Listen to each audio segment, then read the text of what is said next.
So here I am, and there it is.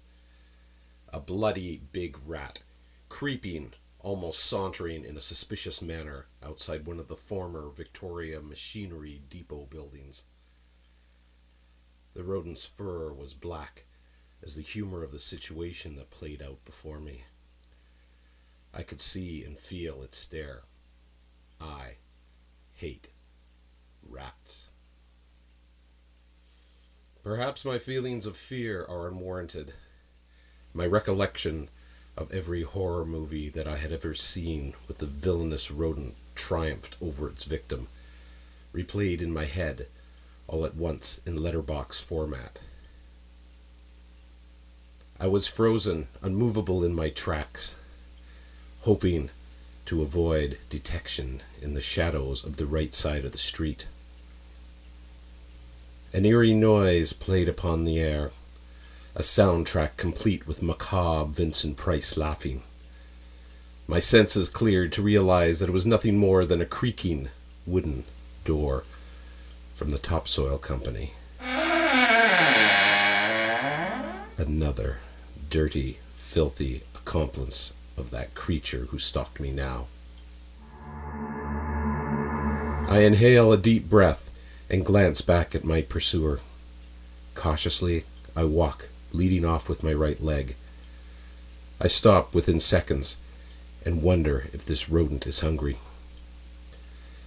There is nothing in my backpack that would appease this creature, only empty plastic pop bottles and a sweater. The rat, I am sure, preferred its fur coat as opposed to my clothes. Beady eyes stare at me from across the street. A wiggly nose sniffed the air. I am wearing shorts. Was it eyeing my white legs that never see the sun? Would I see tomorrow's sun? It is a purebred wild rat from the rural pockets of the inner city. This rodent is not a pet, just my predator. I stare back with acute vision.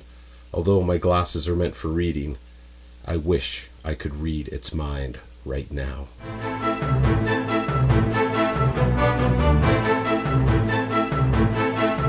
I remember a recent television documentary where the monotone narrator stated, "You can stare down an animal in the wild, and usually they will back away." The rat has fixed its gaze upon me, and I upon it. This was not an unusual situation, and we were not in the Kalahari Desert. The Mexican standoff begins at the border of downtown and Vic West. The rat eventually ignores my stare and darts forward 3 feet, stops. It sniffs in my direction at the opposite end of the Point Ellice Bridge. Lowering its head, the smell of my defenseless position apparent to it and me. When I was young, my father told me, "Never get a rat cornered. It will go straight for your throat." There it was. Fear.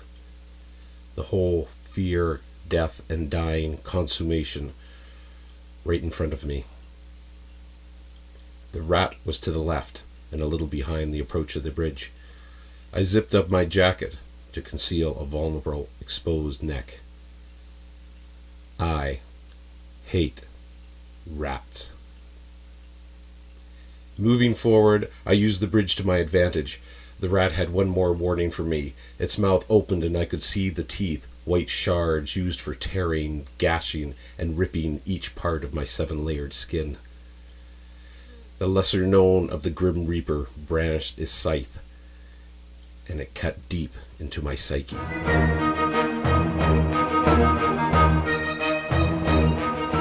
Did they have a name, like ducklings do? Ratlings. My hand touched the blue railing. It moved and rattled. The death rattle. I could see 1,000 baby rats lunge for my neck, their mother going straight for my face. I needed help. The young hooker 2 blocks back at Rock Bay.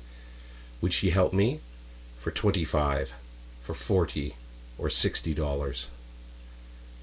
Far too young to be in her vocation, yet she deals with snakes and scum every night. She is too far away to help, and I don't see her. Rita, the rodent slayer. My only alternative from this living nightmare is to walk.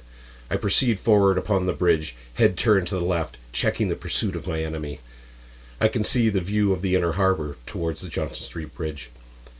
The gorge flowed like a sea, and a miniature Thames, pockets of industry clung to the shoreline, cranes reaching the sky, but no lifelines for me to grab. The legislature lights had just extinguished. I am determined not to do the same.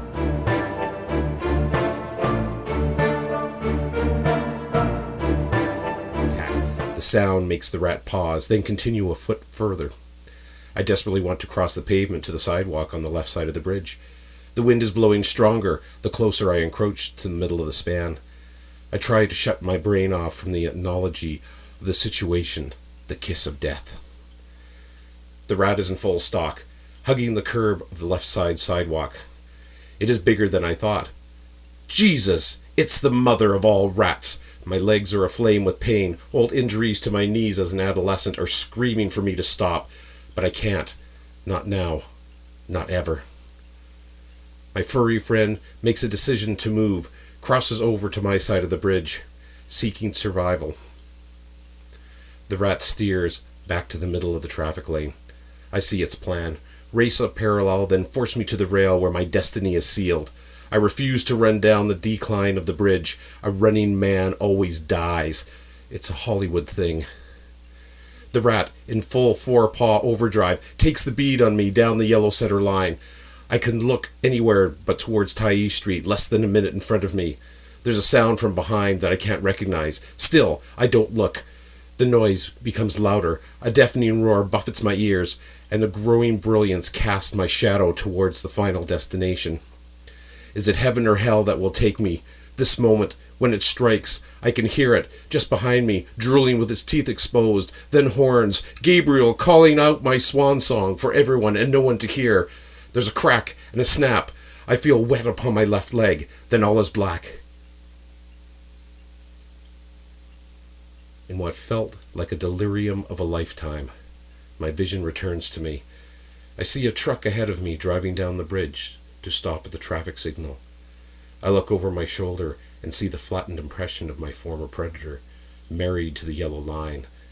Clearing my head and still walking towards home, I read the advertisement on the truck. Acme Exterminators. We hate rats.